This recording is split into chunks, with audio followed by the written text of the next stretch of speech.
Melting a Synthetic Heart by DayDreamerPony. Chapter 1. I Can Fix That. Softheart listened as the two ponies that were leading her to her destination argued in front of her. She could sense the playfulness in their voices and knew that the argument was superficial. Softheart has a special talent for sensing other ponies' true emotions, which comes in handy in many ways. Strong, warm waves of true friendship waft over Softheart as she followed the two fillies. Smiling, Softheart allowed the honest emotion to warm her. The distance between the two fillies and Softheart started to increase, startling Softheart as she tried to keep up. Worried that the two had forgotten about her, Softheart asked, "How much farther?" "Oh, not much. We can see it from here," replied the filly on the right. Softheart was fairly certain that she was a Pegasus called Strawberry Cream Pie. Much like her name, Strawberry was sickeningly sweet and peppy. Her quieter, perturbed friend was a unicorn named Bittersweet Scarlet. "Yeah, he's in the building farthest on campus. So if it seems like we've been walking forever, it's because we have," said Bittersweet. "Oh, I see," Sighed Softheart as she successfully caught up to the two friends and they all began walking again. She was relieved that they were now walking at a slower, more comfortable pace for Softheart. "We're making a left up here," Strawberry informed her. Softheart made a mental note of the directions so far. "Enter front entrance of the University of Seattle campus. 53 steps make a left. 62 steps make a right. Continue until road becomes gravel. 47 steps make a left." "Gah!" Softheart shouted as her hoof caught on something causing her to lurch forward. "Oh, sorry. We should have told you. There's steps." Strawberry shouted as she and Bittersweet pulled Softheart up from her knees. "It's all right. It's just all very startling." Softheart shakily stepped up the few steps with the mare's help, paused at the top. The sound of metal scraping metal and loud banging emitted from the building. It sounded as though a whole construction crew was working in the building. "How many Softheart started. Ah! Crash! Softheart nearly jumps down the stairs to get away from what sounded like several tons of metal crashing down. Her ears ringing, Bittersweet steadied her. Silence. The three waited to hear any sound, slowly growing anxious. Softheart began to imagine some poor pony trapped inside. Just as Softheart was about to suggest that they find some help, a string of profanities from inside the building ended the silence. The three mares took half a step back and waited for the cursing to end. "Well, here it is. It's just about 7 steps in front of you. Off you go." Strawberry gave Softheart's rump a quick swat, forcing Softheart forward. Softheart whinnied out of surprise. "Hey, wait! You're not coming?" Softheart exclaimed. "No, we have classes and stuff. Good luck." Bittersweet answered as she and her friend retreated down the steps. "Oh, well, thank you for—" Softheart could already hear the two fillies galloping off. She listened and heard two voices from inside having a heated argument. She couldn't quite make out what they were saying, but both stallions were angry. Standing awkwardly at the doors, Softheart pondered for a moment. "Do I just walk in, or should I knock?" Not wanting to walk into a fight, Softheart politely knocked on the door. The voices paused. "Do you hear that?" One voice asked. Yeah, sounds like some pony knocked. "Well, go answer it and make them go away." I am not your doorman. "True, but you are standing there, being unproductive." You aren't getting out of this discussion. Once I get rid of this pony, you are coming down from there and we are going to talk. The voice grew louder as the stallion approached the door.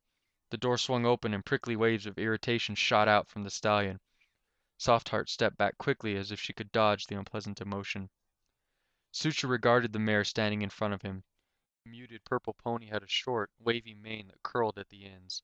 The colors alternated from various pinks to purple throughout her mane and tail.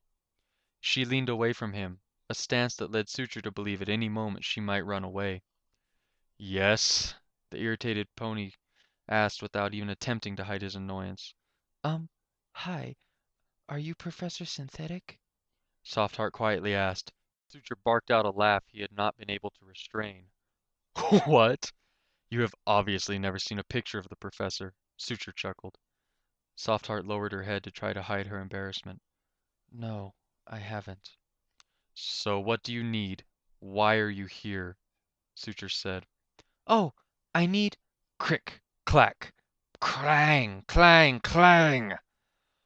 Oh, sweet mother of Celestia! Suture! Help! Excuse me, I am answering the door as you instructed. The Pegasus smirked over his shoulder. Suture! That was the ladder! And what do you want me to do? Catch you? You weigh something like 5 tons. Stop being an idiot and help me! The tall, deep red Pegasus turned back to Soft Heart.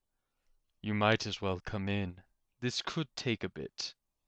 Suture held open the door. Soft Heart passed and stopped just inside. The laboratory was a huge building, but the inside was filled with stuff. Metal, wires, pipes hung on the walls, filled the drawers, and laid on the floor in piles. Abandoned inventions and works in progress were scattered among the piles of materials. Yeah, this is the messy end. There is more room to the left. Just watch your step. I'll lead since it is a little dark over here. Suture walked past Soft Heart and led the way down the narrow path between the heaps of metal. Soft Heart hesitantly followed, choosing her steps carefully. Suture turned left between two piles, and the two ponies entered a large open area. Tools littered the walls and the floor, and bright hardware lamps were clipped all over the room. At the center, a large metal container rose up to the ceiling. Off one side, a helpless unicorn dangled nearly 50 feet in the air, clinging to a pipe which led to the ceiling in the container. I told you scaffolding, and not just on the right side, all the way around. Suture sighed. Although he tried to sound annoyed, Softheart could sense the amusement he was getting out of this situation. Could you please hold off on the I told you so's? Grunted the unicorn. Pink, ding, ding. What was that? Asked Suture as he approached the fallen ladder. A bolt from my arm. This arm was not meant to handle this much stress. From his arm? Softheart wondered, but remembered her mother saying he had robotic legs. Ah! The unicorn slipped a little. Suture, hurrying would be best. All right, I'm getting it. Suture trotted over to the ladder. In 2 steps he was in the air, gracefully flapping his wings. He grabbed the straps that were tied around the top of the ladder, flew up toward the ceiling, and looped the straps through a pulley. Still holding the straps, Suture flew towards the ground, pulling the top of the ladder up. He secured the straps on a metal beam near the ground, then slid the bottom of the ladder into a track which runs along the metal capsule. Flying back to the top, Suture grabbed the top and pushed it until it met the metal track that was around the top of the capsule. The whole setup was similar to that of a ladder that might be found in a library, only much larger. Finally, he slid the ladder over to his suspended friend. Anything else I can do for you? The floating Pegasus smirked. The stallion mumbled something incoherent, and he carefully stretched his back legs until the ladder was touching. Slowly climbing onto the ladder, the relieved unicorn stood at the top and tried to relax. Ready to meet our visitor? Suture asked, leaning on the ladder. Ah, leaving it up to me to scare her off, huh? The unicorn raised an eyebrow as he glanced at his friend. Up to you. Suture shrugged. The professor snorted. He wrapped his front hooves around the sides of the ladder and did the same for his back. He glanced over to his friend, said, See ya down there, and quickly slid down the ladder. Landing with a loud thud, Softheart jumped. I am Professor Synthetic. The pale blue unicorn stated as he walked towards Softheart. Softheart listened to his step. Definitely 3 robotic legs. She could hear the joints whirling and screeching as the metal scraped against itself. But it also sounded like he was limping. She guessed that his front robotic leg was damaged from the stress it had been put through. Softheart waited for some unpleasant emotions from the obviously irritated stallion, but felt nothing. Confused, Softheart stared blankly into Synthetic's direction. Did you come here with a purpose, or just to stare? Synthetic grinned wickedly as he started to circle Softheart. No, Is it for you or for some pony else? Me. I need. All right, let me see if I can guess. You have all your limbs, so it must be internal. Maybe the heart? Or the liver? Perhaps the kidneys. Synthetic paused at her side, angled his head so his mechanical left eye faced her side. The eye dilated as it quickly scanned her internal organs. Nope. All organs look fine. I am sorry, but I do not do cosmetic prosthetics. So if you're looking to be taller or for a new nose, I am not interested. Synthetic continued as he circled back around to stand in front of Soft Heart. No, wait, Soft Heart attempted to reply. I'm afraid. Synthetic paused. He stepped forward to look closer at Soft Heart.